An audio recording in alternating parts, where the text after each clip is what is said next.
Hey guys, welcome to Daniel Gian Talk. Today I'm going to be talking about the 2002 film Kaante, directed by Sanjay Gupta, starring Big B and Sanjay Dutt. For those who don't know, this film is a remake of Quentin Tarantino's 1992 film Reservoir Dogs, which is actually a remake of a Hong Kong cinema film made in the 80s called City by Fire, or maybe City of Fire. I'm not too sure, one of those two things. I actually recommend you watch that film as well, just to see where Quentin Tarantino got some inspirations from. One of the things I thoroughly enjoyed was the fact that it was set in LA. Not only did I enjoy that fact, I enjoyed the idea of 6 Indians who are living in Los Angeles, meaning they're interacting with English speakers, they're not just interacting with fellow Indians, and so it's not like this Indian tale per se. It is a crime film set in Los Angeles, and I honestly didn't expect that. I was surprised by that, and I highly enjoyed that aspect of it. I enjoyed Big B. I enjoyed Sanjay Dutt. I actually think this is the first time I've seen Sanjay in a leading role. He was hardly in Kalank. He got blown up in PK. So I haven't really seen Sanjay Dutt in a full film before, and I was pretty impressed. I enjoyed what I watched. I can see why he was a sensation, a hit, a big star, and I get it. But let's get into the story. What's this all about? So it's a 2.5-hour Bollywood version of Reservoir Dogs. At least that's how it was presented to me, and for the most part, that's exactly what it is. For those who are unfamiliar with Reservoir Dogs, what Reservoir Dogs is about, it's about a group of 6 men, actually I don't know how many men, but a group of men who decide they want to rob a bank. Now, unlike every other bank robbery film in the history of bank robbery films, not every, but for the most part, Reservoir Dogs never shows the bank robbery itself. It shows the planning, it shows character backgrounds, it shows the aftermath, but it never shows the bank robbery itself. That's something that this film does. Kaante, I mean. It shows the bank robbery, but it shows the planning and it shows the aftermath. So in that way, it's a traditional version of a bank heist robbery film. Now, with that being said, as I was watching it, I was like, this is a more fleshed out, not better, but more fleshed out version of Reservoir Dogs. Because every single character has motivation. Big B, he wants to rob the bank because his wife has cancer or some sort of disease, life-threatening disease. I don't think it was revealed what it is, but I'm just assuming it was like a cancer, but it was a deadly one, so he wanted to make sure he had money for her. One of the other characters is saving money for his mentally challenged sister. So, these people have motivations as opposed to, let's just get rich, we're criminals. Which is interesting. It's a different take on things. There's a lot of character building moments within the film itself, especially towards the end, where you can kind of start to lay a foundation of respect amongst these characters, so when they kind of start to conflict with one another, there is a little bit of motivation behind it. Now the problem is, the second half of the film is basically Reservoir Dogs. They basically, in the warehouse at least, they're copying dialogue, they're copying events with, the cop and who's the cop and who's not the cop. And again, this is a spoiler review. And so that became a little bit distracting to me because the first half was so unlike Reservoir Dogs. It was its own thing. And then they decided to just make it into Reservoir Dogs, and I get why. It's a big film. It was a little disjointed at that because it felt forced. It felt like, okay, here's Reservoir Dogs. We're going to remake this film and make an Indian version of that. And they did it well in the first half because when I was like, this is a remake of Reservoir Dogs, what? Like, there's no remake here. This is all of new stuff. This is original stuff. Like I said, once it reached that halfway point, it turned straight into Reservoir Dogs, and that's actually when the film started to go downhill for me a little bit. I was into it, though. I was involved with it. I wasn't, like, at the edge of my seat because I kind of knew it was happening. If you've seen Reservoir Dogs, you know and can predict what happens in this film. I'll leave it at that. But as I said, that first half I enjoyed just because it was different. It was completely a 2000s, what I would interpret as a 2000s Indian film, from the editing, the overall, the stylized, the way they shot things. They made LA look yellow, so it's very, like I said, very stylized.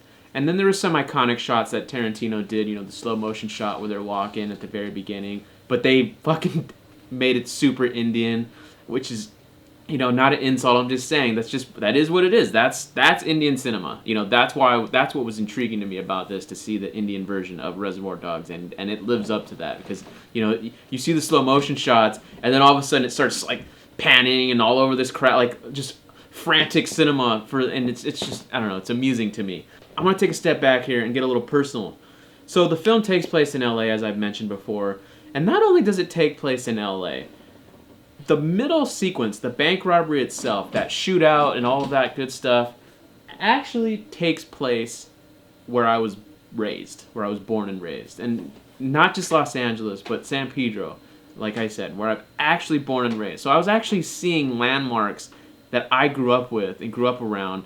And I'm like, hey, wait, that's the Korean Bell, the Friendship Bell. That's the the bank, by the way. If you've seen the movie, the bank is actually a sober living home where former drug addicts actually live. So it's kind of funny to see how they repurposed that house into like this bank, because what I think of that building is not a bank, nothing like that. It's literally a place in which crackheads and other drug beats just kind of like congregate outside, and they're just they just act crazy. Not homeless, but they have a screw loose. Because usually that's also where they get drugs too.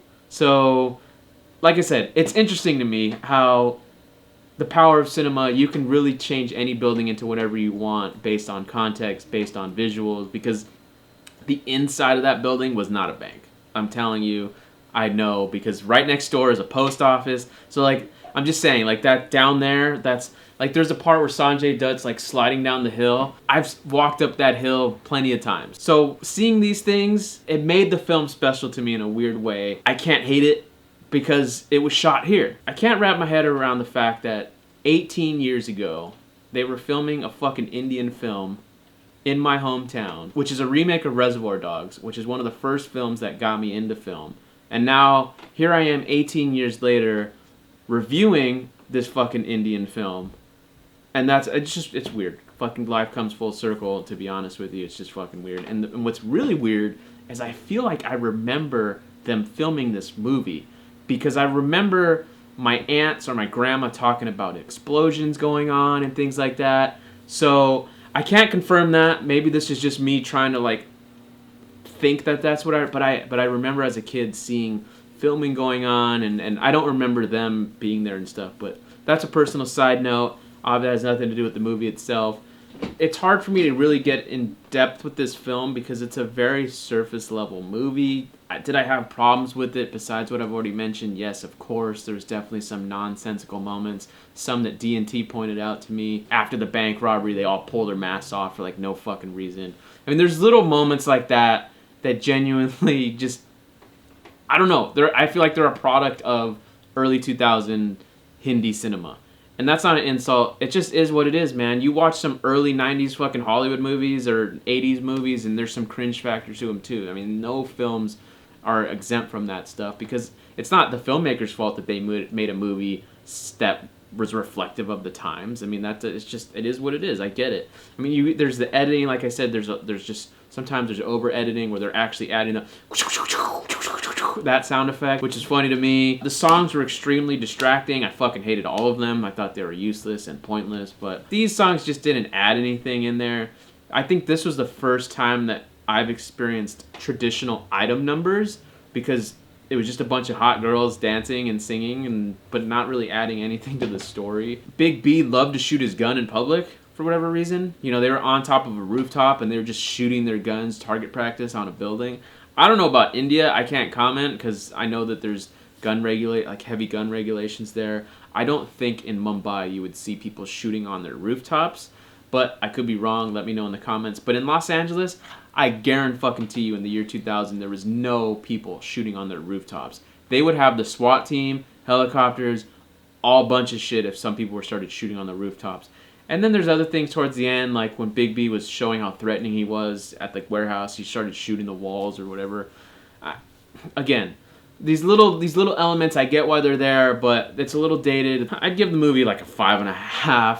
On a sentimental value wise, though, the fact that it's an Indian film set in Los Angeles, set in my hometown too, has to boost it up on a personal level to where I might show this to some people and say, hey man, look at these fucking shots. Look, it's fucking Pedro. Look at it. This and that. Where I can't do that with any of these other Indian films that I've watched. Which is fucking weird. Like I said, it's a really weird... It's really weird. It's just weird to me. Because there's only 3 movies that I can think of that take place in my hometown. This one, which is a fucking random one. Jackie Brown by Quentin Tarantino, also by Quentin Tarantino. That's actually, I think, my favorite Tarantino film is Jackie Brown. And then the third movie, The Usual Suspects. That takes place in San Pedro as well. I actually recommend filmmakers out there or people who are genuinely, truly interested in cinema to give this film a shot, to try it out.